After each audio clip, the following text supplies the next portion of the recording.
Bonjour à tous, bonjour à toutes. Nous nous retrouvons donc pour le premier rendez-vous des rendez-vous donc des herbes créatives. Finalement sur Instagram puisque Facebook ça ne fonctionne pas. Je vais effectivement inviter donc euh, Lorella et Rodrigo donc pour ma première invitée donc pour ce rendez-vous des herbes créatives. Euh, Lorelai, donc tu peux faire demander à rejoindre en fait la vidéo en direct. Euh,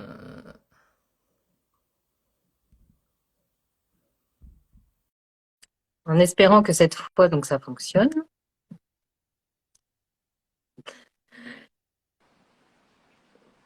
Ah, ça fonctionne. Bonjour Florence. Bonjour, Bonjour à tous et à toutes. bonjour, bienvenue. Du Merci. coup, dans ce live, donc on a décidé de changer de plateforme, du coup. Merci d'avoir répondu à mon invitation. Donc, ce que je voulais dire donc, en préambule, c'est que mon invitation donc dans ces rendez-vous mensuels, ça sera vraiment donc d'échanger avec des personnes passionnées qui créent toutes sortes de projets, que ce soit des livres, des programmes, des soins, que ce soit des cosmétiques ou effectivement des comme Lorelai donc des séances de yoga. Donc pour vraiment bah, intégrer, en fait, parler de l'herboristerie énergétique, c'est vraiment ma vision, donc de l'herboristerie, mais aussi de l'astrologie, de faire ce pont, en fait, entre l'astrologie, le bien-être et les plantes. Et donc, vraiment, voilà, j'ai créé ce rendez-vous pour vraiment échanger. Donc, vous pouvez nous poser toutes vos questions pour aussi, donc, mettre en avant ces projets qui font ce pont entre, le ciel et la terre, en fait, hein, qui mettent vraiment tous ces projets dans la matière pour pas que voilà ça reste des choses théoriques et voilà découvrir une nouvelle vision en fait du végétal. Merci Lorelai d'avoir répondu à cette invitation. Est-ce que tu peux te présenter en quelques mots, donc nous dire ce que tu fais?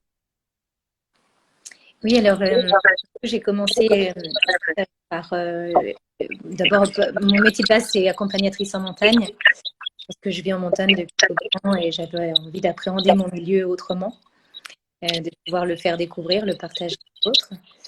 Et donc un rapport avec la nature assez privilégié parce que du coup on est les témoins directs de ce qui se passe. Et j'ai enrichi cette approche par des formations de yoga, d'astrologie, de soins énergétiques, d'élixirs floraux. Et récemment, j'ai rejoint ta formation sur l'astro-herboristerie et herbal zodiaque. Ok, super. Et donc, est-ce que tu peux nous dire du coup, parce que du coup, toi, tu es vraiment, donc, tu nous disais, oui, tu es accompagnatrice en montagne, en fait, tu vis vraiment dans cet environnement en fait, vraiment au cœur de la nature. Donc, est-ce que tu peux nous dire quelle est, toi, tes relations, en fait, avec les plantes, enfin, avec le monde naturel en général? Parce que, voilà, c'est différent peut-être d'une personne qui vit dans une ville ou... Alors, nous, on a un lien particulier avec la puissance des fleurs d'en haut, des plantes d'altitude. En fait, elles ont vraiment une particularité, c'est de s'adapter à la situation climatique et puis environnementale assez exigeante. Donc, elles dédoublent d'efforts pour travailler sur leur couleur, leur attraction, sur leur bienfait aussi. Pour moi, c'est vraiment ce lien avec le côté austère de la montagne qui vient être égayé par justement ces plantes qui trouvent voilà, plein de stratégies pour survivre. Ça me semble être des leçons intéressantes à observer. Et que ce soit donc les petites fleurs qu'on retrouve à hauteur des glaciers, comme aussi les feuillus qu'on retrouve dans les étages montagnards, aussi proches des arbres que des plantes. C'est ça, ouais. Et est-ce que toi, tu as une relation particulière avec, enfin, une plante en particulier, ou est-ce que tu découvres encore des Alors moi, choses? j'adore la gentiane à cône. Hmm. Une toute petite gentiane qui n'a pas quasiment pas de tige et dont l'intérieur regorge de grands mystères. Une cathédrale en fait, un grand pont lumineux à l'intérieur l'intérieur de sa robe. Donc, que ce soit sa couleur, ses lieux de répartition ou simplement le port qu'elle offre au monde, c'est celle qui me parle le plus pour le moment. Mais en fait, ça change tout le temps, Ouais, suivant les besoins et les résonances. ok. Et au niveau de, j'imagine que tu as aussi un rapport aux éléments, enfin que ce soit enfin, l'eau, effectivement, la terre, l'air. Enfin voilà, c'est aussi ça aussi, je pense. C'est quoi ta relation, tu dirais, ou l'élément t'appelle le plus, avec lequel tu travailles le plus? Alors, en ce moment, ça va être la neige, forcément. On est entouré de cristaux, donc sous forme d'eau glacée.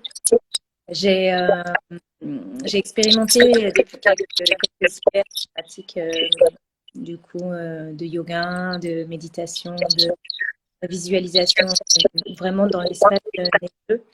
Donc c'est la neige en interaction aussi avec d'autres éléments, avec le monde minéral, principalement l'hiver, et d'autres éléments qui viennent suivant les saisons. En fait, plutôt certains éléments qui s'expriment. J'aime beaucoup la roche, j'aime beaucoup aussi tout le monde des cascades, voilà, même les mondes un peu plus invisibles. Hmm. Parle beaucoup. Ouais, ok. Bah, merci. Est-ce que tu peux nous dire du coup par rapport donc à l'astro-herboristerie, donc tu as découvert effectivement donc tu t'es formé à l'astro-herboristerie, notamment du coup avec Herbal Zodiac, et du coup tu as eu donc l'envie de l'intégrer à ta pratique du yoga. Comment t'es venue cette idée? Alors d'abord, la formation astro-herboristerie. Il m'a semblé un moment comme une évidence. C'était un frêne en fait. Ça m'a pris de voir ces beaux boutons et de me dire, wow, alors eux, ils sont complètement reliés aux tasses, mais alors d'une certitude qu'on ne pouvait pas m'enlever.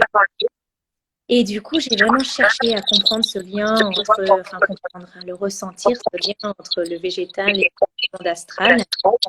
Mhm. Et c'est comme ça que j'ai découvert tes travaux, tes recherches, parler. Et donc, je me suis lancée dans la formation de Herbal Zodiac avec ses contenus vidéo, ses contenus écrits. Et je me suis rendu compte que je les intégrais pas forcément dans le corps et que ça restait de la compréhension et finalement de la théorie.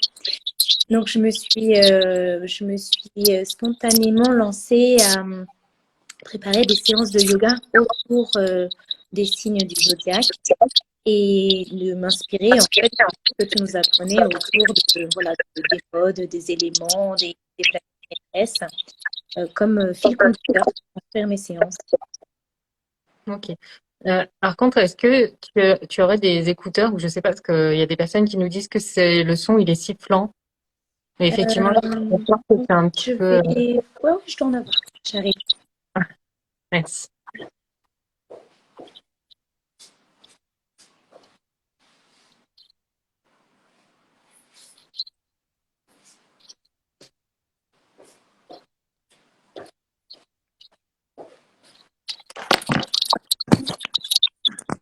Je pense que ça sera mieux.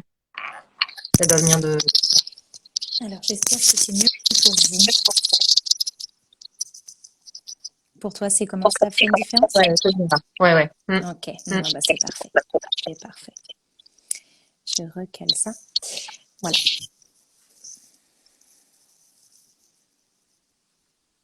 Oui, donc tu disais par rapport à l'astro-herboristerie que tu as voulu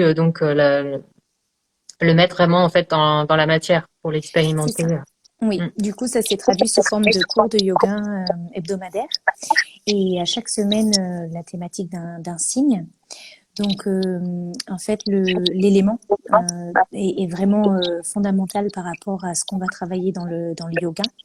Donc, on va chercher à la fois à stimuler cet élément, mais aussi à l'apaiser. Déjà à l'appréhender dans certaines zones du corps, dans notre zone centrale, mais aussi dans nos zones périphériques voilà, savoir comment on interagit avec ces éléments. Donc ça peut être sous forme de postures de yoga qui viennent activer fortement certains éléments sous forme de respiration, mais aussi de visualisation. Par rapport au mode, c'est vraiment intéressant de voir comment les modes des planètes peuvent aussi être transposés à la posture de yoga. C'est-à-dire qu'on peut vraiment préparer la posture et s'installer, initier la posture, mais aussi on peut s'installer de manière fixe et stable dans une posture, et on peut aussi la quitter et voir quelle est la trace qu'elle a laissée. Et finalement, ça correspond vraiment aux modes astrologiques par rapport à la manière dont, voilà, tout cela s'installe dans les saisons. Donc, les modes aussi m'ont été d'un grand support. Ouais, donc là, tu parles des modes, oui, cardinal, fixe, Fixe mutable, et qu'on retrouve mutable, des signes exactement, dans l'astrologie. exactement. Ok. Voilà, Donc, tu après. utilises. Ouais, vas-y. Après les planètes maîtresses aussi. Ouais. Ce qui est très inspirant, c'est aussi de savoir comment elles sont constituées, de quelle manière elles vont se mouvoir et comment on interagit avec ces planètes. Donc finalement, dans les postures de yoga, on peut vraiment incarner aussi ou solliciter l'énergie d'une planète pour voir comment ça agit sur notre corps, mais aussi sur la manière de s'exprimer dans le regard, dans les sons. Voilà, dans aussi notre coloration interne. Les planètes sont très inspirantes aussi. Ouais. Alors, par exemple, tu dirais, par exemple, comment tu intégrerais justement, par exemple, l'énergie de Vénus dans une séance de yoga, par exemple? Alors l'énergie vénusienne, ça va être sur des mouvements du coup très féminins, très esthétiques, très doux. Un yoga qui va plus s'apparenter à un flow yoga Mm. avec tout un travail autour de la rondeur, de la beauté, de l'esthétique, depuis l'intérieur, mais aussi de la forme qui est très née dans notre kinésphère. Et puis Vénus, elle peut s'incarner aussi de par quand même une puissance dans son féminin. Donc on va aussi travailler sur des mouvements très engageants avec une forme d'ancrage et de légèreté à la fois. Okay, on peut faire le lien entre Ouais. ciel et terre. Mm. Mm. Ok. Et après, comment tu fais ces liens du coup est-ce que tu fais ces liens entre les modes et les éléments? Parce que du coup, à chaque fois, on retrouve cette combinaison entre donc le mode cardinal, l'eau cardinale. Exactement. Donc, qu'est-ce que Et c'est là que du coup, je suis en train d'intégrer cette complexité. C'est que, en fait, l'élément eau associé à un mode va rien avoir comme sensation. En fait, ce qui va rester dans la posture, ce sera très différent qu'un mutable lié à la terre ou et du coup, de retrouver ces cycles et de les altérer très différemment, et bien, ça vient vraiment s'intégrer dans la matière. Et en fait, quand on ressort d'une séance, eh bien, on a vraiment la sensation d'avoir été imprégné par ces modes et ces éléments, et justement par leur combinaison. Ouais, c'est ça. Mm. C'est ces combinaisons qui font que du coup, ça nous permet en fait de aussi peut-être de personnaliser en fait la pratique, puisque du coup peut-être par rapport à certaines personnes, comment par rapport à leur thème ou par rapport à comment elles vivent en fait différents peut-être déséquilibres, en fait ça peut plus résonner avec elles. Alors ça, justement, c'est toute l'expérimentation que j'avais envie de tester par le collectif avant d'aller dans les séances individuelles. Donc en fait, suivant ce qui résonne avec chaque individu, la pratique va résonner très différemment. Et du coup, pour l'instant, je suis pas assez perfectionnée pour aller dans la précision par rapport au dosha ou par rapport à la personne et exactement son thème natal, mais c'est vraiment vers là que j'ai envie de m'orienter. Mm. Mm. Mais d'abord par le groupe, par le collectif, et aussi du coup l'énergie de l'élément dans le groupe, est intéressante parce qu'on peut la mettre en commun aussi, puis du coup l'amplifier ou au contraire la calmer un petit peu, l'apaiser suivant ce qui est présent le jour même. Ouais, d'accord. Et du coup, est-ce que tu fais en fonction des saisons, les séances, ou est-ce que c'est en fonction de la lune, ou comment tu as organisé ces séances-là? Alors, j'aurais adoré les mettre en lien avec les saisons, puis avec les lunes, de manière à ce que ça s'étale sur toute une année, sur les cycles tels qu'ils tournent autour de nous. Mais simplement, là, j'ai préféré les faire de manière hebdomadaire les 12 semaines consécutives. Donc, c'est vrai que d'un coup, on passe à des saisons automnales alors qu'on arrive au printemps. Et en fait, c'est comme un cycle accéléré dans le temps pour pouvoir aussi très bien se souvenir d'une séance à l'autre et puis expérimenter la différence et faire le cycle autour de 12 semaines. Mm. Ouais. Mm. C'est aussi, oui, la particularité de là où tu es, parce que voilà, du coup, c'est On ça vit aussi. dans un cycle très saisonnier, donc les débuts de saison commencent début décembre, se terminent mi-avril. Donc là, on aura eu le temps de faire le tour, une révolution solaire finalement en accéléré. Mm. Ok. Et du coup, est-ce que enfin, la plupart du temps, bon, bien sûr, est-ce que c'est des séances qui sont à l'extérieur, ou parce que justement, il y a ce lien aussi qui est intéressant avec les éléments, du coup, d'aller à l'extérieur, travailler avec les éléments, donc, ou c'est en intérieur, parfois, peut-être. Alors là, dans le cadre des séances collectives, on est dedans et dehors. Donc, quand on est dehors, on est dans la neige, hein. On est dans Oui. la neige, mais le soleil est quand même assez chaud en ce moment quand il vient nous rendre visite. Donc en fait, on vient souvent travailler d'abord une première partie à l'extérieur, puis ensuite la deuxième partie à l'intérieur. Et sinon, lors de ces jours que j'organise, généralement, on va vraiment pratiquer en fonction de la saison, en fonction du ciel, en fonction des astres, de la lune. Donc là, on trouve plutôt des espaces adaptés, soit vraiment un terrain mousseux, forestier, soit un terrain très minéral si on monte en altitude, soit au bord d'une rivière. Mm. Donc ça peut vraiment se jouer plutôt sous forme de stage que sur les cours de yoga collectif hebdomadaires. Mm. D'accord, ouais. Du coup, est-ce que tu aurais envie de faire, donc tu m'as dit par rapport donc à l'individuel peut-être dans un long terme, mais au niveau des stages aussi, tu voudrais, enfin, est-ce que tu intègres déjà l'astro-arboristerie à tes stages ou Oui, c'est- ça s'est fait progressivement à chaque clé de compréhension.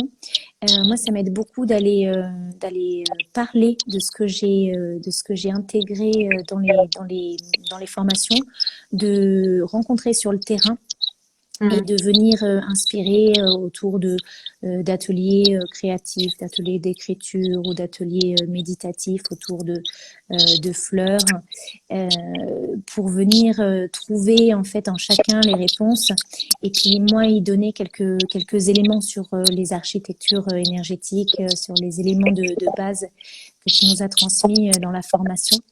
Et Mhm. puis surtout d'être confronté aux questions, aux questionnements des stagiaires. Après, ça vient moi me demander pas mal de travail derrière, de recherche, parce que j'aime justement cette curiosité que chacun peut apporter pour enrichir le contenu de ces découvertes et puis les relier vraiment au terrain. Mm. Oui, ok, d'accord. Ouais, c'était Mm. vraiment ça l'objectif que, oui, que tu souhaitais et donc Que aussi j'avais au avoir. départ.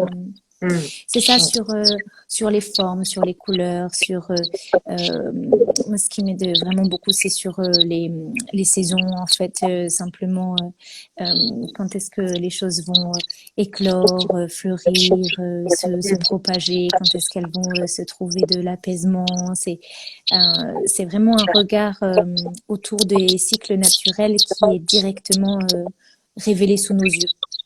Oui, c'est ça. Mm. C'est ça, c'est voir vraiment les principes astrologiques. En fait, le principe cardinal, on a vraiment cette étincelle en fait cette croissance. Après, il y a ce principe de transformation, l'intersaison, enfin tous les changements qu'il y a dans les intersaisons avec ce mode mutable. Du coup, oui, c'est vrai qu'on voit vraiment sous nos yeux, bah, surtout quand on est dans un environnement naturel aussi préservé. Je vois même aussi, je pense au niveau de se rendre compte en fait qu'on fait partie vraiment bah, aussi de l'univers parce que je pense on voit mieux aussi quand on est en montagne comme ça enfin la Voie lactée quoi, enfin les étoiles, enfin la lune, tout ça. C'est Oui, bah alors on travaille autant le jour que la nuit. En fait, quand on est dans les stages, c'est intéressant d'aller explorer une plante au petit matin et puis de repasser devant elle l'après-midi et de la voir en soirée aussi. Et puis de se rendre compte aussi qu'il y a des végétaux qui sont beaucoup plus, c'est des petits oiseaux de nuit qui sont beaucoup plus vivants et parfumés la nuit et que du coup ces liens sont juste révélés de manière très simple sous nos yeux, juste par l'observation. C'est un ouais. réel émerveillement en fait de voir comment ça évolue en fonction des astres, c'est sûr. Mm. Mm. Oui, c'est ça, ça nous fait revenir aussi, enfin d'aller plonger dans ces principes énergétiques. En fait, ça nous fait revenir aussi à cet émerveillement parce qu'en fait, on se rend compte que voilà, on est connecté en fait à tout ce qui est vivant, qu'on est vraiment le vivant, quoi. Donc, Que ça interagit avec son être. Souvent en montagne, on travaille aussi vraiment les attributs autour de la montagne. Donc c'est cette forme d'élévation et puis moi je travaille aussi pas mal avec l'effort. Donc quand on a vidé un petit peu sa partie de surcharge mentale et qu'on est venu explorer le mouvement, finalement, on est plus apte aussi à recevoir ces messages de la nature qui viennent très spontanément à partir du moment où on a créé l'espace et cet espace de rencontre entre soi et le végétal, ou entre soi et le groupe aussi qui peut être porteur. Eh bien, les choses se révèlent tout simplement. Mm. ouais, ouais, ça doit être vraiment des beaux moments, ouais. Du coup, est-ce que tu as eu des retours déjà sur les séances de yoga avec l'astro-herboristerie? Alors sur les retours, pour l'instant, nous on est dans une saison où les personnes sont de manière assez intensive, impliquées dans leur travail. Ouais. Donc à chaque fois voilà que les personnes viennent au cours, elles se retrouvent assez vite transportées par ce fil conducteur parce qu'en fait, c'est aussi tout un espace d'imaginaire qu'on peut créer et qu'on peut solliciter. Et du coup, on sort vraiment de son rythme quotidien pour pouvoir expérimenter et aller explorer la curiosité du corps. Et donc, oui, suivant les séances, à chaque fois, on a vraiment des personnes qui se retrouvent dans un état complètement différent que celui de la semaine précédente. Donc, c'est assez troublant de voir à quel point, juste d'avoir donné des axes particuliers, comme l'effet peut être tout de suite vraiment dans la corporalité, dans le côté organique très différent au niveau des sensations, de l'empreinte que les mouvements ont laissé. Hmm. Ouais. Et ça perdure en fait après des effets, même après enfin, pendant les séances. Alors, généralement, il y a des personnes qui reviennent avec la curiosité d'aller plus loin quand on est venu ouvrir certains canaux. Euh, auquel je partage aussi avec elle un temps pour aller plus loin. Justement, on va explorer les plantes qui pourraient être intéressantes, suivant ce que ça a déclenché. Hmm. Je reste en tant qu'élève, que ton élève pour le moment. Donc, je ne vais pas du tout prescrire parce que je suis pas herboriste non plus. Mais souvent, les plantes, je les propose aussi en forme de... des fois, je peux intuitivement dire, bah, si tu venais simplement la dessiner ou la respirer ou écrire une méditation sur cette plante ou juste la regarder sous forme simplement d'image ou la visualiser. Enfin, il y a plein de manières d'aborder la plante qui peuvent être en support de ce qui s'est passé pendant la séance. Mm. Ouais, ça c'est super de pouvoir du coup continuer à créer le lien qui a pu être tissé ou une porte qui s'est ouverte et du coup pouvoir continuer, que la personne puisse continuer à tisser ce lien Évoluer. et à aller plus loin. Mm. Exactement. Mm. Super, bah merci beaucoup en tout cas Avec plaisir. pour partager tout ça. Euh, et du coup, bah on peut te retrouver. En fait, bah tu peux nous dire. Après, je mettrai du coup ton site internet. Les personnes, elles peuvent te trouver principalement via ça, ton site internet, ton compte Instagram, du coup. Alors généralement, toutes les informations sur le site. Sur Ouais. Instagram, ça va plutôt être des partages de moments, simplement. Donc là, on a 2 stages qui arrivent, les 2 derniers stages de l'hiver autour de le week-end qui arrive là, autour de la micro-aventure principalement. Donc là, on va vraiment travailler autour de l'éco-spiritualité, de l'écriture, donc le lien avec la nature, et puis se présenter comme un conseil de sage où on va incarner certaines plantes et s'installer en groupe pour parler aussi de cette transformation qui est là dans le climat et de comment on pourrait se sentir. Voilà, donc tout le travail émotionnel autour du changement climatique, autour du vivant. Donc ça c'est le week-end prochain, puis le week-end d'après ce sera un week-end où on va vraiment travailler autour du froid, donc de l'exposition volontaire au froid, des cristaux de neige, et puis des nuits claires de Mars aussi, donc travailler avec la connexion avec simplement la voûte céleste. Ouais. Et voilà, après je fais une pause parce que j'ai un petit bébé qui arrive, donc ça va être le moment de prendre Oui. soin de cette rondeur-là.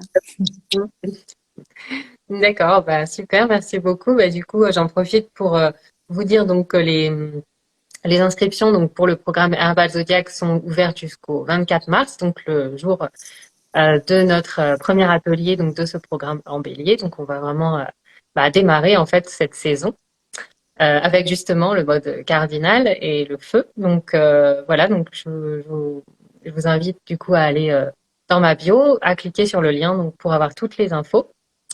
Et donc bah voilà, je te remercie Lorelai pour cette première émission du coup qui aura peut-être lieu bah, sur Instagram du coup.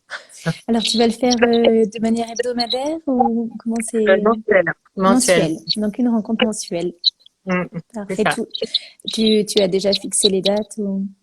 Oui, oui, oui, j'ai déjà les invités. Alors pour le mois prochain, donc ce sera Aurélie donc qui va nous parler donc de ses comment elle a intégré justement aussi bah, la soie-arboristerie, mais là ses soins cosmétiques Mhm. en Corse. Donc elle fait des produits, elle est donc des produits avec des plantes de Corse, de là-bas, donc en Corse, et donc elle a intégré l'astrologie à ses produits. Donc, et puis en juin, donc je vais recevoir Sarah Stulstaff qui va nous parler de son livre sur Hildegard de Bingen. Mhm. Et notamment, bon, on va revenir sur les éléments aussi. Je pense qu'on va reparler des éléments qui sont vraiment, bah, c'est tellement riche et puis c'est à la base de tout en fait, hein, les éléments finalement. Donc, C'est sûr. Bon, mais voilà. bonne chance et bonne continuation avec ces petites interviews. Ouais, Merci merci pour ta beaucoup. confiance. Merci à ceux qui ont Merci à toi. regardé et qui sont Oui, intéressés merci par à ces tous. sujets-là. Mm. Et puis, du coup, vous retrouverez le replay du coup sur mon compte. Et donc, voilà. Ben, on vous souhaite une belle fin de journée, bel après-midi et à bientôt. Au plaisir. À À bientôt, bientôt. Lorraine.